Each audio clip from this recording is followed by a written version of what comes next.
2025년 3월 9일 지혜빛 광성교회 주일 일부 예배 시작하겠습니다. 사랑과 은혜가 풍성하신 아버지 하나님, 사순절 첫 번째 주일을 허락하시니 감사합니다. 믿음의 순례를 떠나는 우리에게 새 힘과 마음을 내려주사 이 기간이 지난 후 더욱 그리스도 예수의 장성한 분량까지 성장하는 주님의 사람들이 되게 하옵소서. 우리를 위하여 십자가 고난을 겪으신 예수 그리스도의 이름으로 기도드립니다. 아멘. 사도신경으로 우리의 신앙을 고백하겠습니다. 나는 전능하신 아버지 하나님, 천지의 창조주를 믿습니다. 나는 그의 유일하신 아들 우리 주 예수 그리스도를 믿습니다. 그는 성령으로 잉태되어 동정녀 마리아에게서 나시고 본디오 빌라도에게 고난을 받아 십자가에 못 박혀 죽으시고 장사된 지 사흘 만에 죽은 자 가운데서 다시 살아나셨으며 하늘에 오르시어 전능하신 아버지 하나님 우편에 앉아 계시다가 거기로부터 살아있는 자와 죽은 자를 심판하러 오십니다. 나는 성령을 믿으며 거룩한 공교회와 성도의 교제와 죄를 용서받는 것과 몸의 부활과 영생을 믿습니다. 아멘. 찬송가 32장 찬양하겠습니다.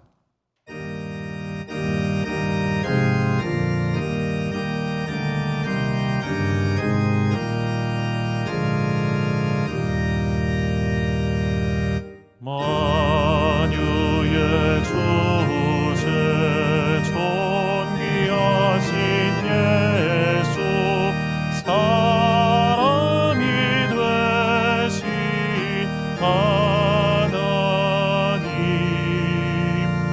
나 사모하여 영원히 섬길래 영광 되신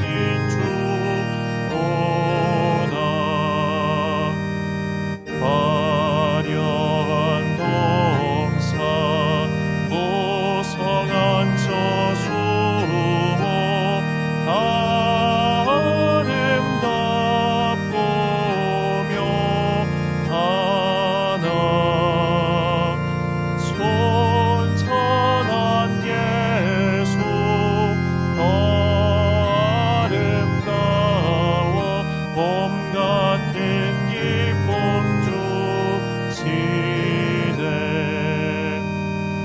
광명한 해와 명랑한 저 달빛 수많은 별들 빛나나 주 예수 빛이 더 찬란하여 참 비교할 수 없도다.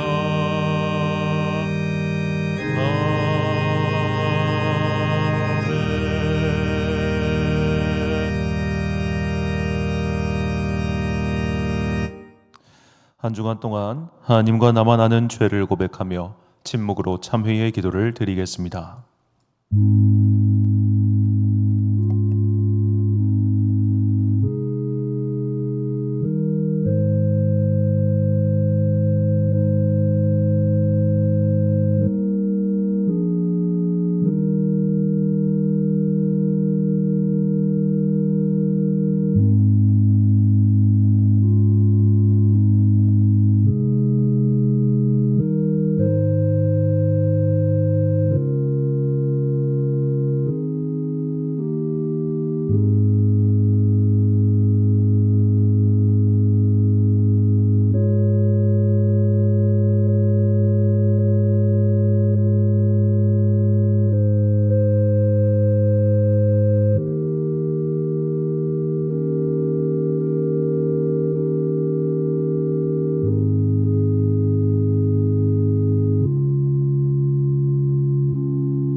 다 함께 공동기도를 드리겠습니다.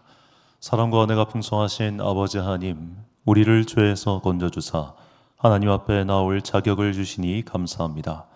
지난 시간 주님을 잊고 지은 죄, 내가 알고 지은 죄와 모르고 지은 죄를 주님 앞에 고백합니다. 주여, 우리를 불쌍히 여기사 죄를 사하여 주옵소서. 주님께서 주신 거룩한 예복에 묻은 죄의 얼룩을 씻길 원하오니 우리를 그리스도의 보혈로 정결케 하옵소서. 순례의 절기 사순절기를 맞게 하시니 감사합니다. 사순절기를 지나며 우리의 신앙이 성장하게 하시고 성령의 은혜를 부어주사 더욱 단단하고 분명한 믿음으로 하나님을 찬양하는 하나님 나라의 백성이 되게 하옵소서. 마침내 완성될 하나님 나라, 그리고 우리가 가야 할 하늘나라를 바라보며 고난을 극복하는 주의 백성이 되게 하옵소서. 우리가 살고 있는 세계를 위하여 기도합니다. 이 나라를 불쌍히 여기사 어려움에서 건져 주옵소서. 불확실성이 가속화되고 불안에 떨고 있는 이 나라를 어여삐 여기시고 다시 살아날 희망과 소망을 내려 주옵소서. 또한 전쟁과 테러, 독재로 인해 고통당하고 있는 나라들을 불쌍히 여기사 그들에게도 복음의 빛을 비춰 주옵소서. 오늘 이 예배를 통하여 오직 주님만 영광 받으시고 우리에게는 넘치는 은혜와 축복의 시간이 되게 하옵소서. 이 모든 간구와 함께 주님의 은총과 자비를 구하며 주님께서 가르쳐 주신 기도를 드리오니, 하늘에 계신 우리 아버지, 아버지의 이름을 거룩하게 하시며 아버지의 나라가 오게 하시며 아버지의 뜻이 하늘에서와 같이 땅에서도 이루어지게 하소서. 오늘 우리에게 일용할 양식을 주시고 우리가 우리에게 잘못한 사람을 용서하여 준 것 같이 우리 죄를 용서하여 주시고 우리를 시험에 빠지지 않게 하시고 악에서 구하소서. 나라와 권능과 영광이 영원히 아버지의 것입니다. 아멘.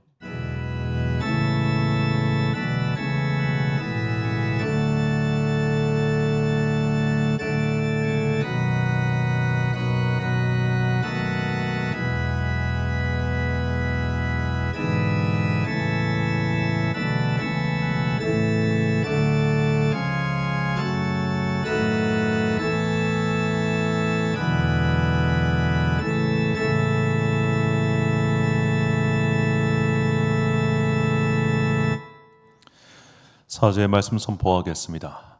보라, 어둠이 땅을 덮을 것이며 캄캄함이 만민을 가리려니와 오직 여호와께서 내 위에 임하실 것이며 그의 영광이 내 위에 나타나리니 나라들은 내 빛으로 왕들은 비치는 내 광명으로 나아오리라. 아멘. 사순절기가 시작되었습니다. 믿음의 기본을 다지고 본질을 되새기는 시간입니다. 이 훈련의 시간을 통해 정금 같은 신앙으로 하나님께 영광을 돌리며 그분을 기쁘시게 하는 여러분과 제가 되시길 주님의 이름으로 축원합니다. 교독문 124번을 함께 교독하시겠습니다. 내 하나님이여, 내 하나님이여, 어찌 나를 버리셨나이까? 어찌 나를 멀리하여 돕지 아니하시오며 내 신음소리를 듣지 아니하시나이까? 내 하나님이여, 내가 낮에도 부르짖고 밤에도 잠잠하지 아니하오나 응답하지 아니하시나이다. 이스라엘의 찬송 중에 계시는 주여, 주는 거룩하시니이다. 우리 조상들이 주께 의뢰하고 의뢰하였으므로 그들을 건지셨나이다. 그들이 주께 부르짖어 구원을 얻고 주께 의뢰하여 수치를 당하지 아니하였나이다. 나를 멀리하지 마옵소서. 환난이 가까우나 도울 자 없나이다. 악한 무리가 나를 둘러 내 수족을 찔렀나이다. 내가 내 모든 뼈를 셀 수 있나이다.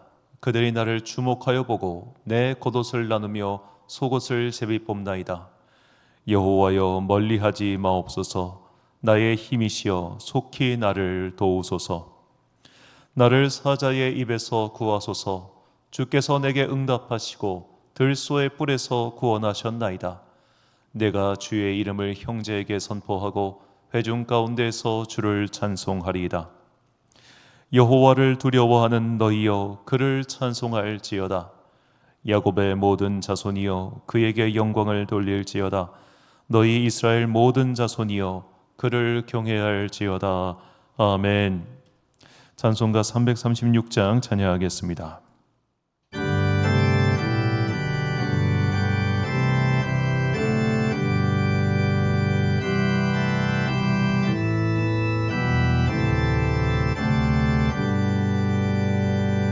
환난과 비방 중에도 성도는 신앙 지켰네.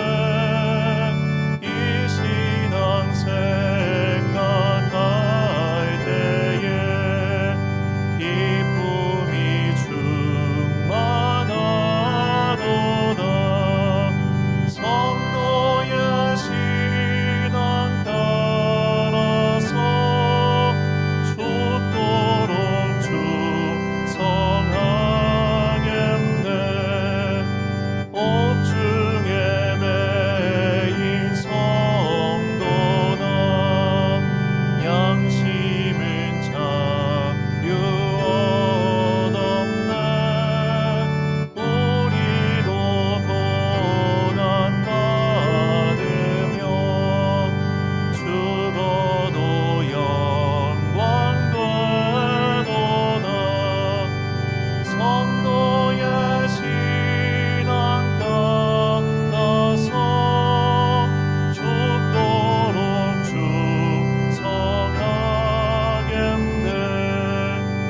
성도의 신앙 본받아 원수도 사랑하겠네. 인자 너도 행실로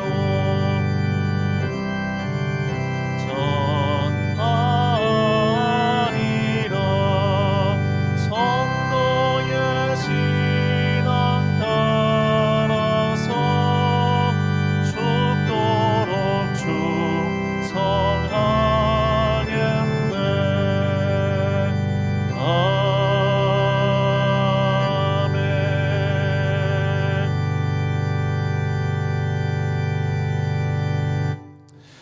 지난주 봉헌하신 분들입니다. 김종학 집사님 가정에서 주정헌금 드리셨고요. 지난주에 참석하신 성도님께서 또 주정헌금 드리셨습니다. 그리고 11조 헌금 박미정 권사님, 송정윤 청년, 오순절 목사님 드리셨고요. 감사헌금 유숙자 권사님, 그리고 선교헌금, 건축헌금 오영은 집사님, 그리고 송금란 권사님께서 장학헌금으로 좋은교회 여전도회에서 목적헌금 드리셨습니다. 오늘 제 일정 알려드립니다. 좋은교회 여전도회 헌신예배 설교 오늘 오후 2시에 천안시 쌍용동에 있는 좋은교회에서 설교합니다. 일정을 위해서 함께 기도 부탁드리겠습니다. 오늘부터 이제 주일 일부 예배를 8시에 시작하겠다고 광고를 드렸습니다.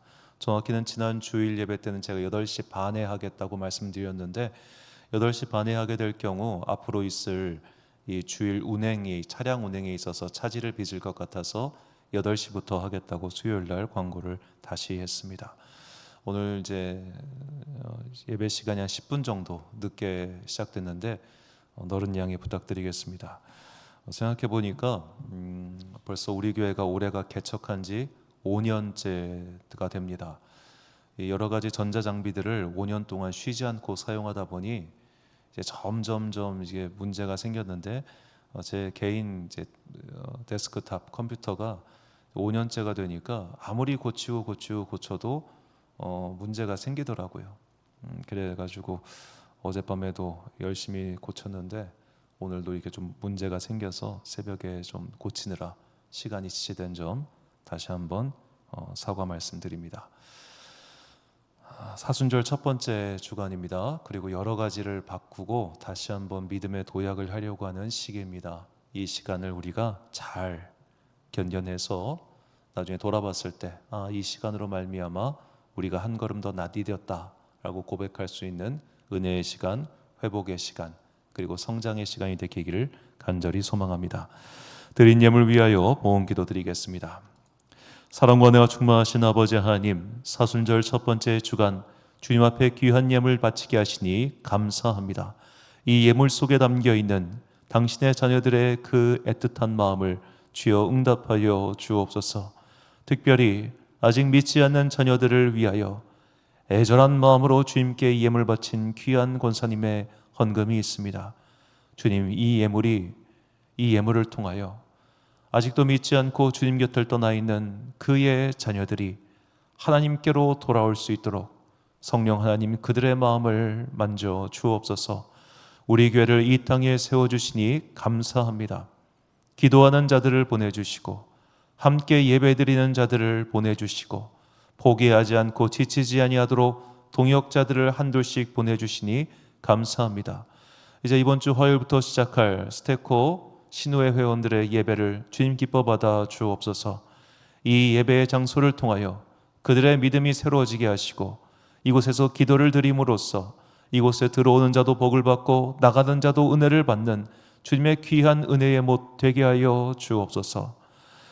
귀한 마음을 담아 주님께 예물 바친 당신의 자녀들의 마음을 주님께서 이미 아시오니 이 미천한 종이 알고 있는 기도의 제목과 모르고 있는 기도의 모든 제목들 주님께서 응답하여 주시고 하늘에는 영광이요 땅에는 평화에 응답되게 하여 주옵소서. 사순절기 이 믿음의 순례를 통하여 우리의 마음이 주님 더욱 닮아가게 하시고 믿음은 성장하고 그 이 가슴 속에는 성령 충만하게 되는 역사가 일어나게 하여 주옵소서.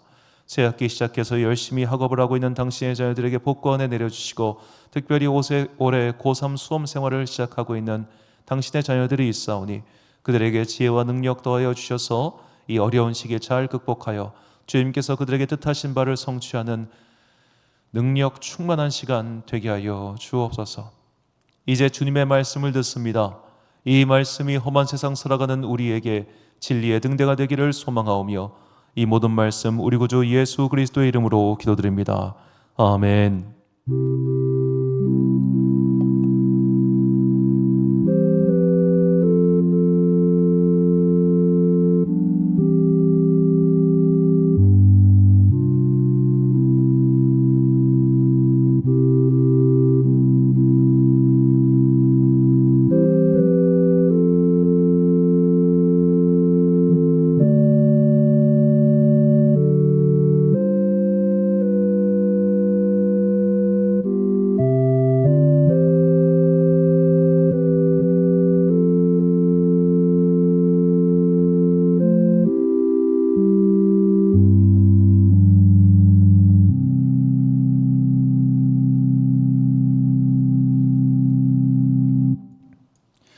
오늘 우리에게 주시는 하나님의 말씀 마가복음 1장 14절부터 20절까지 말씀입니다. 마가복음 1장 14절부터 20절까지 말씀 이제 봉독하겠습니다. 하나님의 말씀 경청하십시오. 요한이 잡힌 후 예수께서 갈릴리에 오셔서 하나님의 복음을 전파하여 이르시되 때가 찼고 하나님의 나라가 가까이 왔으니 회개하고 복음을 믿으라 하시더라. 갈릴리 해변으로 지나가시다가 시몬과 그 형제 안드레가 바다에 금을 던지는 것을 보시니 그들은 어부라. 예수께서 이르시되 나를 따라오라. 내가 너희로 사람을 낚는 어부가 되게 하리라 하시니 곧 그물을 버려두고 따르니라. 조금 더 가시다가 세베대의 아들 야고보와 그 형제 요한을 보시니 그들도 배에 있어 그물을 깁는데 곧 부르시니 그 아버지 세베대를 품꾼들과 함께 배에 버려두고 예수를 따라가니라. 아멘. 하나님의 나라를 향해 출발이라는 제목으로 하나님의 말씀 선포하겠습니다. 자, 우리나라 사람들에게만 의미가 있는 그런 공휴일들이 있습니다. 예를 들어 설날, 추석과 같은 그런 절기상의 어떤 명절은 이 동아시아에서 농경사회에 속한 나라들 가운데 같은 명절을 공유하는 나라들이 있죠. 중국이나 베트남 등이 그렇습니다. 하지만 우리나라 사람에게만 특별한 공휴일들이 있으니 예를 들어 3.1절이나 광복절 같은 날이죠. 3.1절과 광복절은 각각 우리 민족의 해방을 바라는 그리고 그 해방이 이루어진 그야말로 대한민국 사람의 정체성을 규정하는 그런 날입니다. 그런 날들이 보통 이제 공휴일로 국가가 지정하는 것이죠. 그렇게 국가가 공휴일로 지정함으로써 이날에 이런 사건이 있었고 이 사건을 돌아봄으로써 대한민국 국민으로서의 정체성이 완성된다는 것입니다. 자, 이렇게 하나님께서는 당신의 자녀들에게도 이런 같은 날들을 주셨습니다. 성경은 그런 날들을 절기라고 하죠. 이것에 대해서 이제 수요일 날 자세하게 말씀을 드렸습니다. 하나님께서는 유월절과 그리고 초막절 등의 절기를 통해서 하나님의 자녀인 이스라엘 민족이 이스라엘 민족으로서 유지될 수 있도록 그런 정체성을 만드는 날들을 정해 놓으셨죠. 그리고 이것은 그리스도인들 또한 마찬가지입니다. 자, 우리는 유대교를 믿는 유대인들이 아닙니다. 우리는 분명히 예수 그리스도를 믿는 그리스도인입니다. 우리가 그리스도인으로서의 정체성을 분명히 세우기 위해서 교회는 그 절기를 세웠는데 그 절기를 세운 순서가 다음과 같습니다.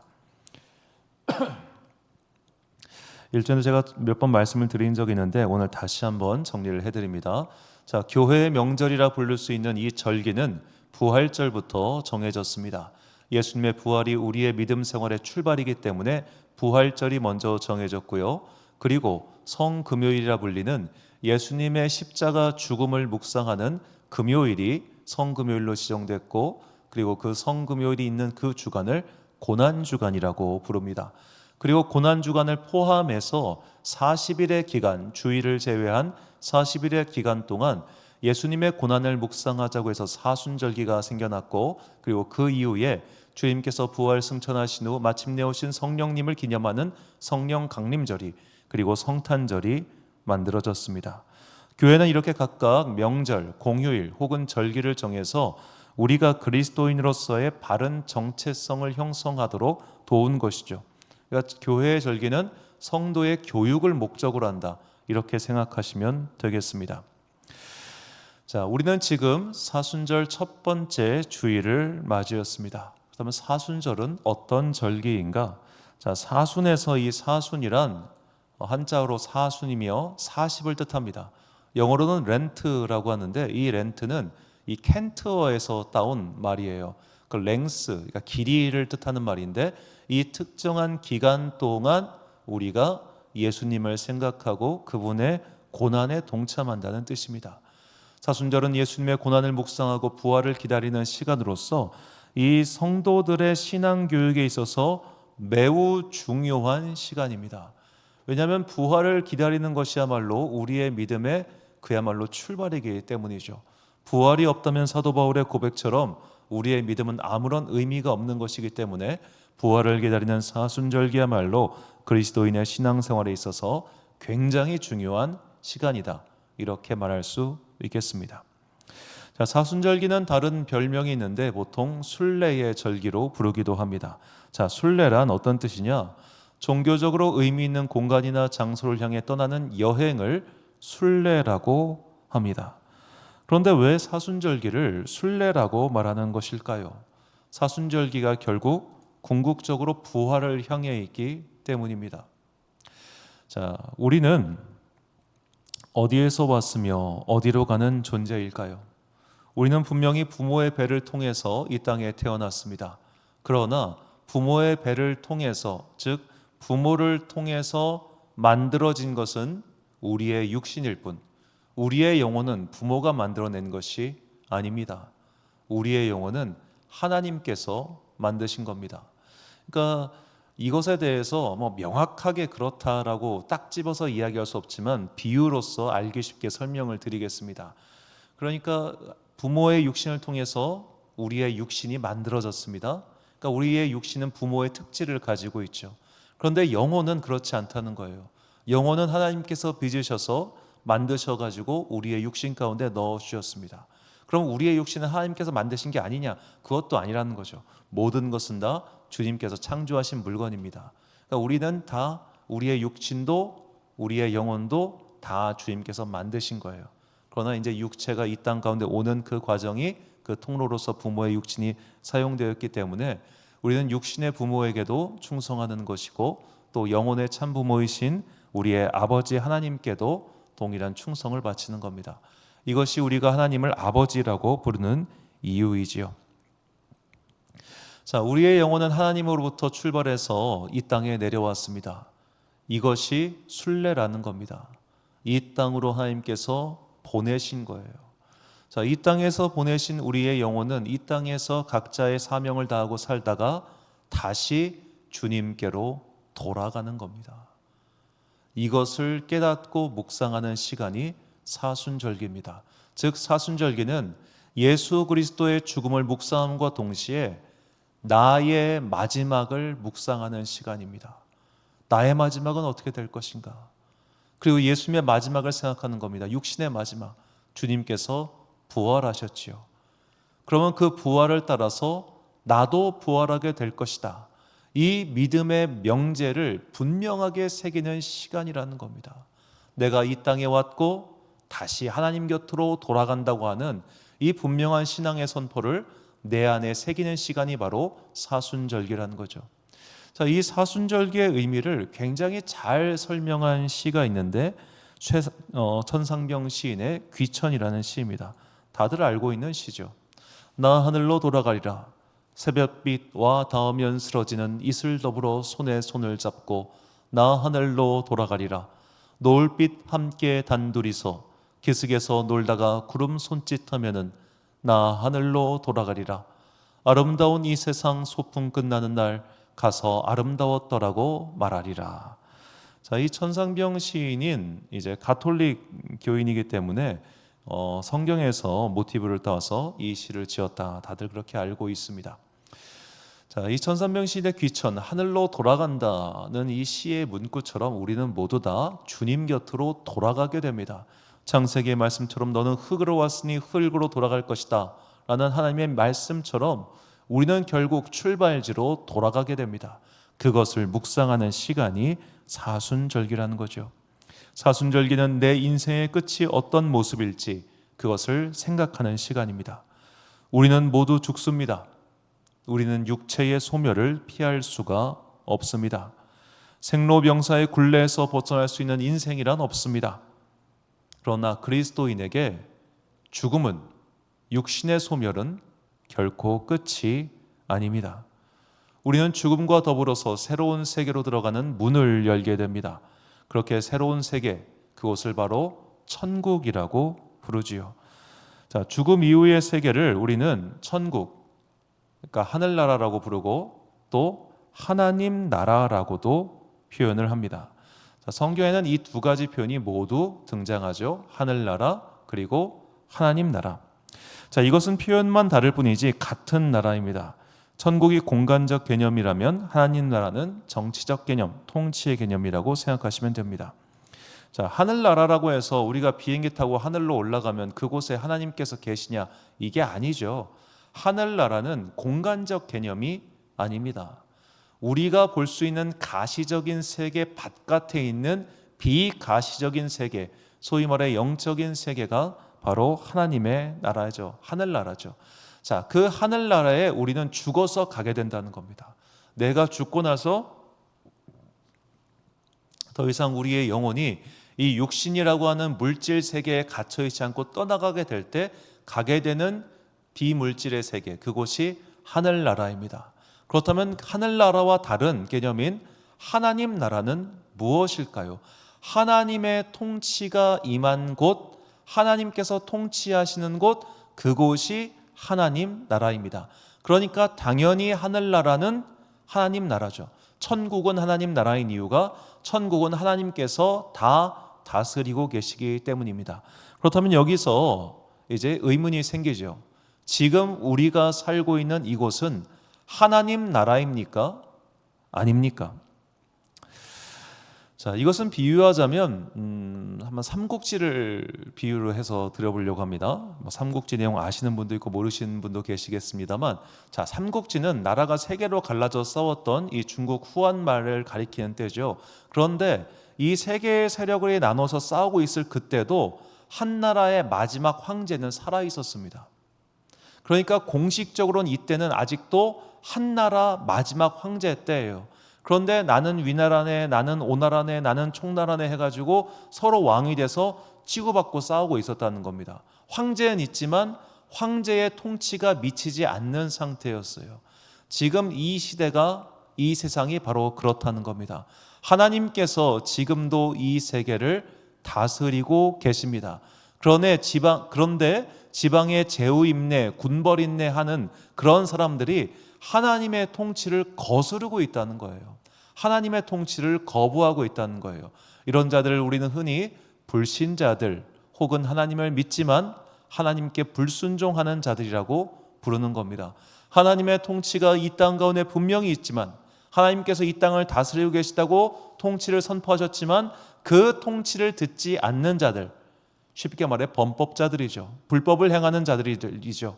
그래서 그런 불법을 행하는 자들에게 하나님께서는 때로는 벌을 내리시고 때로는 기다리시고 때로는 그들의 끝을 정해놓고 방치해 두기도 하십니다.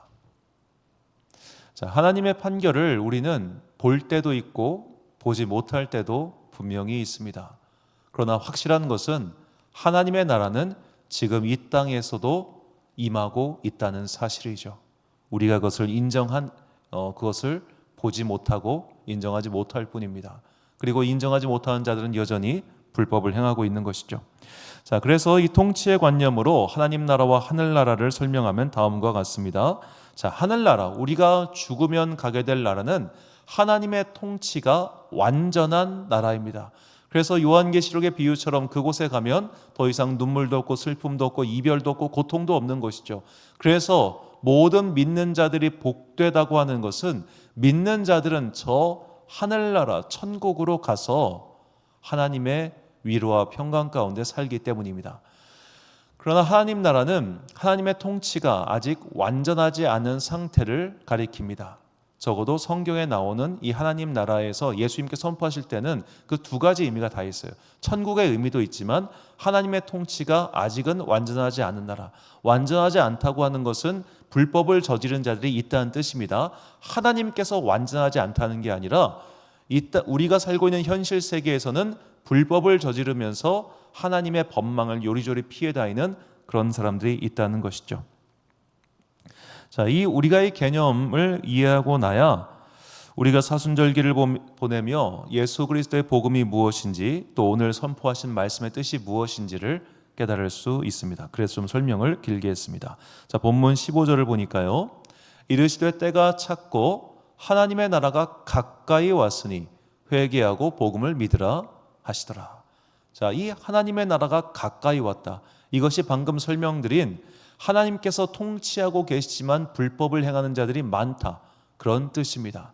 하나님께서 통치하고 계시지만 그 통치를 무시합니다. 하나님께서 왕이시지만 그 왕을 무시합니다. 그러면서 무슨 왕은 네가 무슨 왕이냐, 너 나 잡아봐라 하면서 요리조리 피해 다니면서 불법을 행하는 자들이 있다는 거죠. 그런 사람들이 있다 보니까 우리는 왕의 권능을 어찌 보면 의심합니다.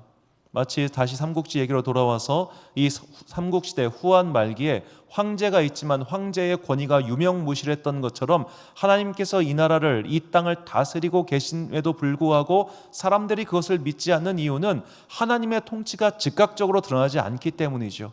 여전히 나쁜 짓을 하는 자들은 멀쩡하고 여전히 악한 자들은 악을 행하면서도 강건하니 하나님께서 말씀하시는 바 그런 나라가 과연 있는 것이냐라고 의문을 품게 되는 겁니다. 그런 사람들에게 예수님께서는 선포하셨습니다. 가까이 왔다. 즉 하나님의 나라가 이제 완전히 임할 것이다. 저 하늘의 나라와 땅의 나라가 구분되어 있는 상태로 끝나는 것이 아니라 저 하늘에 있는 통치가 땅에서도 완전하게 이루어질 것이다 라고 하는 선언을 하신 겁니다. 그렇기 때문에 제자들에게 기도를 이렇게 가르쳐 주신 것이죠. 우리가 알고 있는 주기도문의 말씀 마태복음 6장 10절입니다. 나라가 임하시오며 뜻이 하늘에서 이루어진 것 같이 땅에서도 이루어지이다. 아멘. 자, 뜻이 하늘에서 이루어진 것 같이 땅에서도 이루어지이다. 이 말씀은 하나님의 통치가 하늘나라에서 완전한 것처럼 이 지상의 나라에서도 우리가 보고 있는 이 물질 세계에서도 결국 완전하게 이루어질 것이다 라고 하는 소망의 고백인 것이죠. 우리가 살고 있는 이 세상이 하늘나라처럼 변할 수 있다면 얼마나 좋겠습니까? 우리는 이것을 유토피아라고 말하죠. 이 유토피아는 사람의 손으로 이룰 수 있는 것이 아니라 하나님께서 예수 그리스도를 다시 이 땅에 보내주실 때 그때 완성됩니다. 온전해집니다. 빈틈이 없어지는 겁니다. 하늘나라가 이 땅에 임하는 것이죠. 우리는 이 날을 기다리는 사람들입니다. 자, 이 날을 기다리면서 과연 내 믿음이 이것을 받아들이고 있는가? 내 믿음이 이것을 과연 실천하고 있는가? 이걸 점검하는 시기가 사순절기라는 거예요. 나는 하나님의 나라가 완전히 임하기를 기다리고 있는 사람인가? 아니면 내가 죽고 난 뒤에 들어갈 저 하늘나라를 진심으로 바라고 소망하며 기다리고 있는 사람인가? 이렇게 나의 믿음을 점검하는 시기가 사순절기라는 겁니다. 자, 예수님께서 이 복음을 선포하신 이후에 우리는 예수님께서 어떤 행동을 하셨는지 볼 수 있습니다. 바로 제자들을 부르셨죠. 자, 이 제자들을 부르시는 장면 다시 보겠습니다. 8절과 20절 말씀인데 곧 그물을 버려두고 따르니라 곧 부르시니 그 아버지 세베대를 품꾼들과 함께 배에 버려두고 예수를 따라가니라. 자, 예수님께서 제자들을 부르셨습니다. 그런데 선포 이후에 부르셨습니다. 이게 중요합니다. 마태복음과 마가복음은 같이 이야기합니다. 예수님께서 하나님 나라 가까이 왔다라고 하는 복음을 선포하신 직후에 제자들을 부르십니다. 이게 이상합니다. 자, 이것을 식당 창업에 비유를 해봅시다. 자, 식당을 창업한 이후에 직원을 고용하고 메뉴를 정하는 식당이 있습니까? 그런 식당 없습니다. 식당을 개업하기 전에 직원 뽑고 인테리어 다 꾸미고 레시피 정하고 메뉴 정해서 오픈을 하면 그때부터 손님 받기 시작하잖아요. 이게 오픈입니다. 바꿔 말하면 예수님께서는 선포하시고 일을 시작하시기 전에 제자들을 구하셨어야 돼요. 그래야 일을 할 거 아닙니까? 제자들과 함께. 그런데 예수님께서는 선포 이후에 제자들을 부르셨습니다. 이 말인즉슨 제자들이 당신의 사역에 필요하기 때문에 부르신 것만은 아니에요. 복음의 선포 이후 제자들을 부르셨다는 그 사건은 이 복음의 선포, 즉 하나님 나라가 가까이 왔으니 복음을 믿으라라고 하셨을 때 하나님 나라가 가까이 왔음을 기다리는 사람의 태도가 무엇인지 보여주시기 위해 제자들을 부르셨다는 겁니다. 즉 제자들을 부르셨다는 그 사실 자체가 중요한 것도 있지만 우리가 그 속에서 봐야 되는 것은 제자들의 행동을 통해서 하나님 나라를 기다리는 사람이 어떻게 살아야 하는가 이것을 보여준다는 거예요. 그런데 본문을 보니까 그들은 그물을 버려두고 예수를 따랐다라고 이야기가 나옵니다. 자, 이 표현을 오해하면 곤란합니다. 그물을 버려뒀다는 표현이 그들이 가지고 있던 그물을 다 팔아. 그들이 그전까지는 어부였는데 배도 팔고 그물도 팔고 이제 어부는 안녕 난 예수님을 따라가는 제자가 됐어 안녕 이게 아니에요. 우리가 요한복음을 보면 예수님의 제자들이 낙심해가지고 고향으로 다시 돌아가서 어부 일을 다시 하는 것을 볼 수 있습니다. 자, 그들이 버렸다고 하는 것은 그 삶을 이제 떠났다는 것이지 그거를 청산했다는 게 아니에요. 이것을 우리가 가끔씩 오해해가지고 예수님을 따를 때 뭐 재산도 처분하고 뭐 직장도 그만두고 이렇게 해야 된다 이렇게 생각하지만 그것이 아닙니다. 삶의 우선순위가 바뀌었다는 뜻입니다. 그 전까지 나의 삶의 우선순위가 그물이었어요. 먹고 사는 생업이었어요. 어떻게 먹고 살아야 되지? 어떻게 자녀들을 키워야 되지? 어떻게 이 땅에서 살아남아야 되지? 어떻게 이 땅에 성공해야지? 이 땅에서의 삶이 나의 우선순위였다면 이제 복음이 선포되고 하나님 나라를 기다리는 사람은 지상의 삶이 우선순위가 아니라 마침내 이루어질 저 하나님 나라가 우선순위가 된 거예요.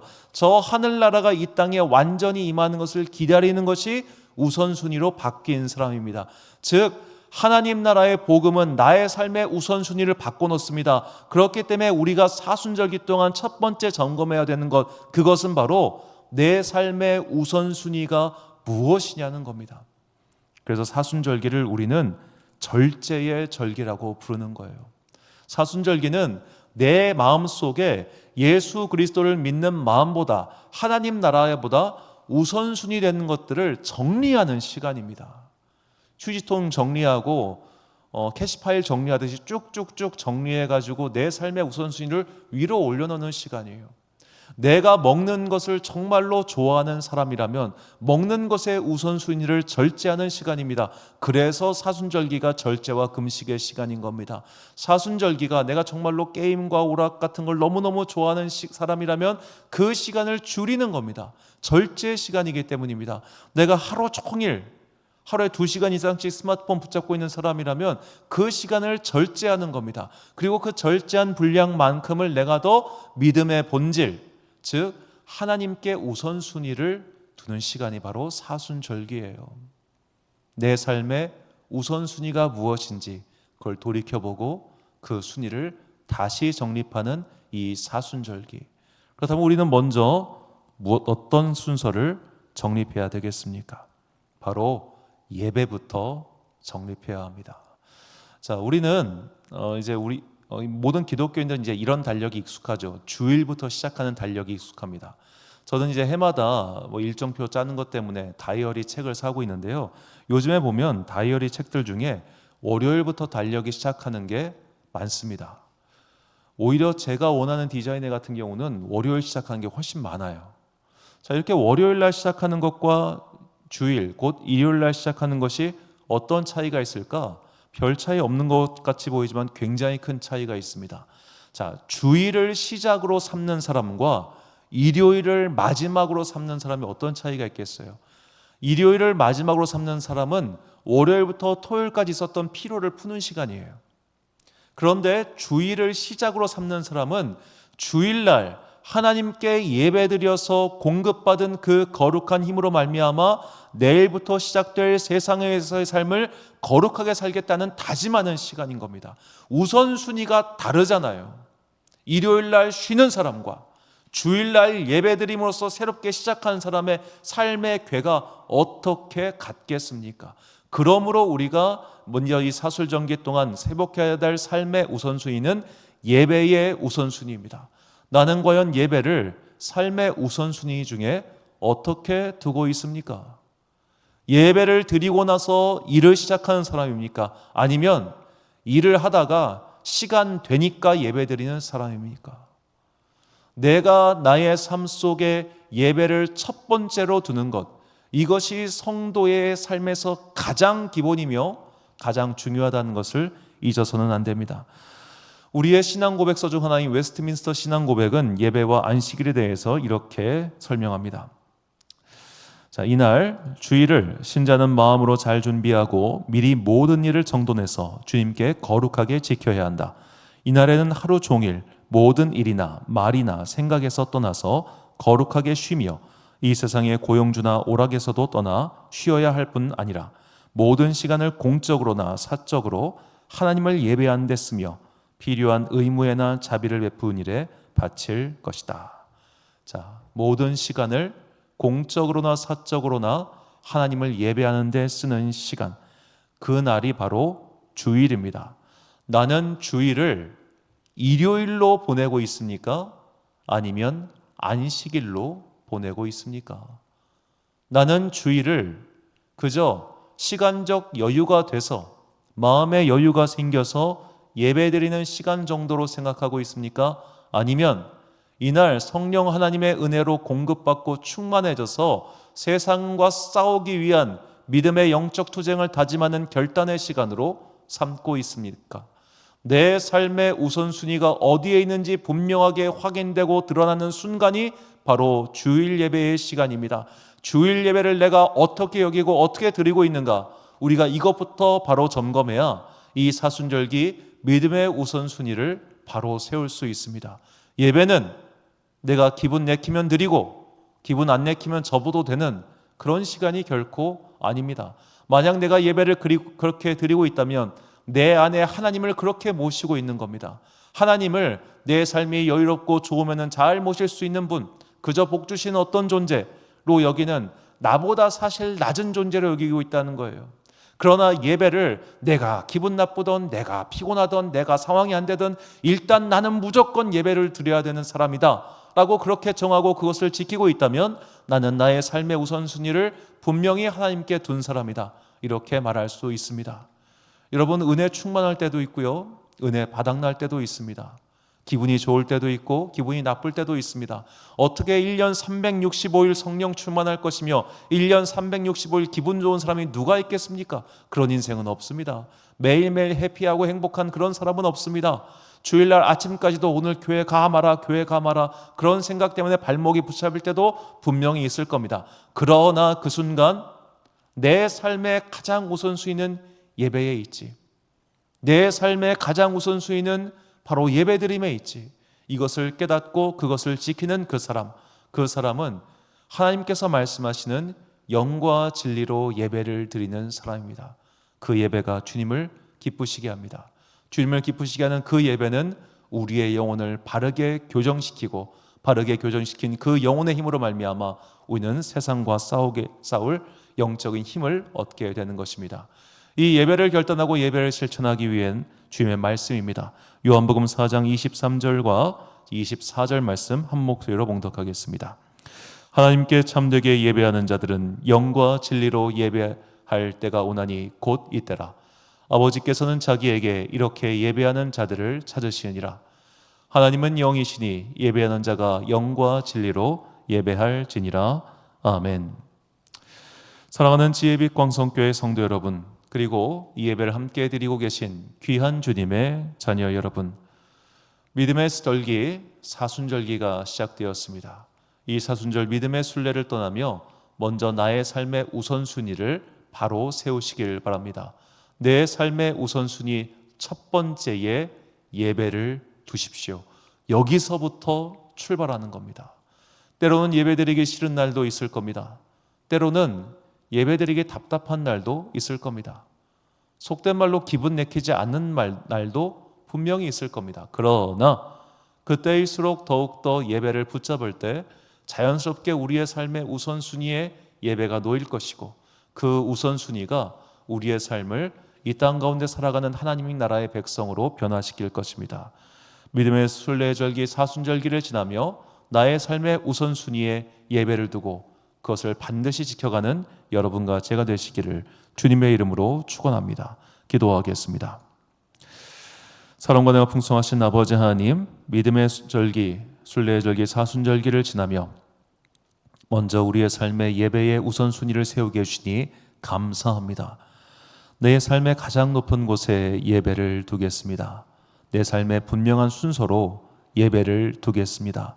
이 거룩한 안식일에, 이 거룩한 주일에 결코 다른 것들을 내 삶의 우선순위로 두지 않고 예배를 삶의 가장 높은 곳에 두고 기쁠 때나 슬플 때나 아플 때나 괴로울 때나 내킬 때나 내키지 않을 때나 먼저 예배를 드리고 예배를 지키는 거룩한 주의 자녀들 되게 하여 주옵소서. 우리를 통하여 이 땅 가운데 하나님 나라의 통치가 속히 이루어지길 소망하오며 이 모든 말씀 우리 구주 예수 그리스도의 이름으로 기도드립니다. 아멘. 찬송가 438장 찬양하겠습니다.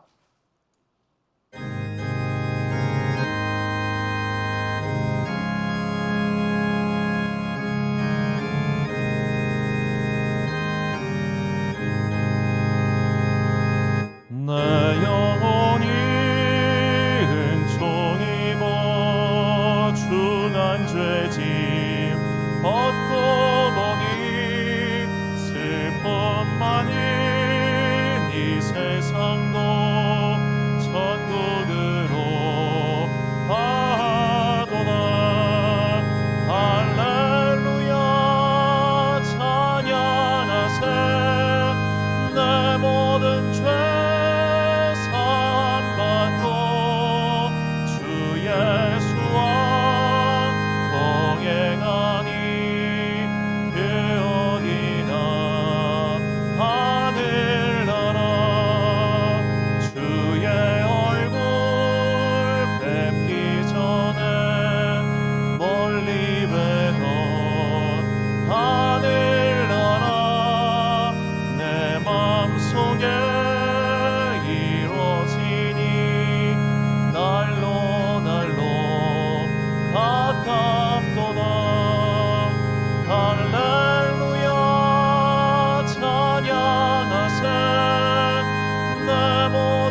사송의 말씀 선포하겠습니다.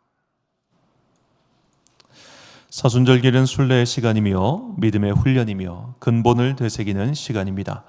믿음의 우선순위를 바로잡아 믿음을 바로 세우는, 그리고 예배를 통하여 예배의 우선순위를 바로 세우는 여러분과 제가 되시길 예수 그리스도의 이름으로 축원합니다.